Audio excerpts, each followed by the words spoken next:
ወገን ጉድ በሉ እግዚአብሔር። ይሄ ቦታው የምታውቁት ካላችሁ ጃክሮስ ሳይሆን መብራት ኃይል ዩኒቲ ወጣችሁ ላይ አስፋልቱ ጋር ነው ወደ ቶቶት የሚወስደው መንገድ ላይ ማለት ነው። ይሄ እንግዲህ ትናንት የተሰለፉ መኪኖች ናቸው አሉ ገና ዛሬ ሊቀዱ ማለት ነው። ትናንት ነው የተሰለፉት። እስኪ ማውቂያው እናያለን። ዝም ብለን ተመልከቱ። አሁን እግረኛውን ሰው እያሳየኋችሁ ነበር በዛው አካባቢ። አሁን ደግሞ እስኪ ዘለፈው መኪና ላሳያችሁ። እግዚአብሔር በጣም የሚያሳዝነው አስባችሁታል። እንትን የሚቀረው ማርያም ጋር ነው። በዚህ ይሄ ሰልፍ እንግዲህ እንዳለው ይተዳል በዩኒቲ አድርጎ ወታች ወደ ማርያም የሚታጠፈው ማለት ነው። ማርያም ቤተክርስቲያን ነው እኮ ያለው።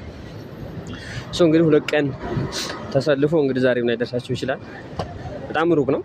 እዛ ያሉት አካባቢ ቢደርሳቸው ነው ማለት ነው። አስቡ ምን ያክል የኢራን ተጽዕኖ ምን ያክል ሀገራችንን እየጎዳት እያለና ሌሎችም በዚህ ተጽዕኖ ውስጥ እንደወደቁ የሚያሳይ ነው።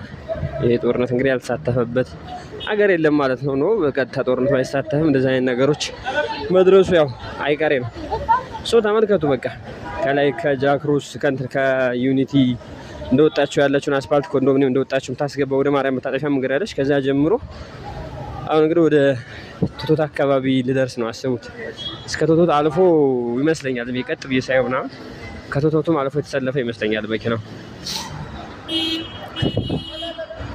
ይደብራል።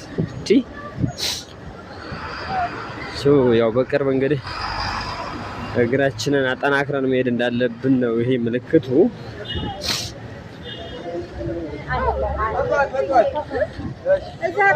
እዚህ ጋር መፍትሄውን ያገኙ ሰዎች እነዚህ ናቸው።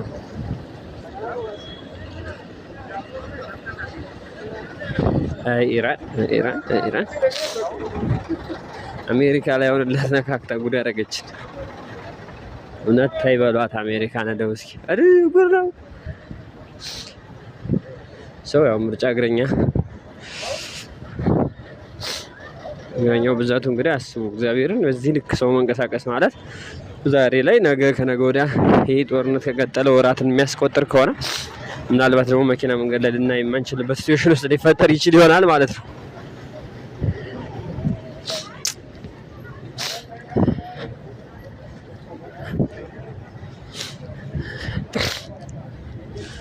አሰቡትኝ እኮ ከዚህ ትልድምቱ የሚሄዱ ሰዎች አሁን ወደ ራብሳ ምናምን ሩቅ ቦታ ያሉ ሰዎች እንዴት እንደሚሄዱ ይከብዳል እኮ ግን በእግር ማለት ነው።